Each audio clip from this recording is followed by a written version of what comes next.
Bien, comment utiliser Monica AI? C'est très important. D'abord, il faut avoir l'extension. Si on ouvre l'extension, ça nous mène à cette page, d'accord? Ici, on a plein de modèles dont on peut parler individuellement. Comme vous voyez, il faut faire des rayures, ok? C'est-à-dire qu'on ne peut pas l'utiliser. Certains sont accessibles, d'autres non. Compris? Ça dépend du plan de paiement de chacun, etc. Alors, pourquoi nous le montre-t-il ici? Parce que c'est une façon de tout centraliser. Et Monica a des outils vraiment cool. Écrire, vérifier la grammaire, traduire, etc.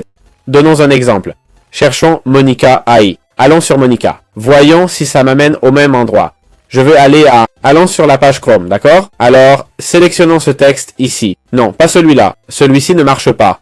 Bon, voyons. Oui, on est sur Toolify, ok? Prenons Monica et sélectionnons ceci. Monica, your ChatGPT AI Assistant. Vous voyez? Ça apparaît quand on sélectionne. On peut le surligner. Si je recharge, le surlignage reste... Ah, effectivement, oui. J'allais dire non. Je ne sais pas combien de temps ça dure. On peut souligner et ajouter un... Voyons si ça marche. Et ajouter un commentaire. Ok. Soulignons bien. Pas toute la page. Voilà. Enfin, une fois surligné, on commente. Ok.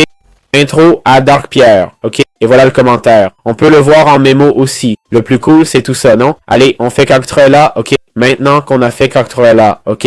Et tout est sélectionné. On va lui demander de faire un résumé, d'accord? Il m'a dit que Monica est un outil d'IA, etc. Je ne sais pas comment il a résumé, en fait. Ou je ne le vois pas. Mais bon, il a pu me résumer cet outil, non? À droite, on a aussi le menu déroulant, ok? Avec Ctrl+M, on ouvre cette section de chat. Et oui, ça affiche plein de choses, mais c'est du remplissage. Ici, on peut demander de traduire un PDF, par exemple. On peut lui demander de... Voilà ce qu'on essayait de faire, très intéressant. C'est-à-dire, résume cette page, non? Il dit que Monica est une extension chat.gbt, etc. Et voilà comment il résume ce qu'on voit. C'est pour une vidéo YouTube? Bon, voyons voir. Ok, je mets cette vidéo ici. Je vais utiliser Monica, d'accord? Ici, je demande un résumé, ok? Ça va générer en prenant la transcription et créer un résumé. Le voilà. Ça explore le dessin haute résolution avec Unreal 5 en 2D. Ça donne les points clés, voyez? C'est très intéressant, non?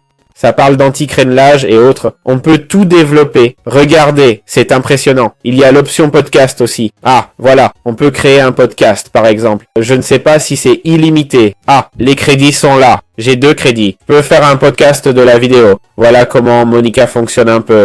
On peut générer de l'audio aussi. On clique sur audio, lié aux outils audio. Disons, générer des enregistrements. Voilà l'option pour ça. Tout est dans Monica, via des API liées. Vous voyez l'interface de Monica. J'espère que ça vous a été utile.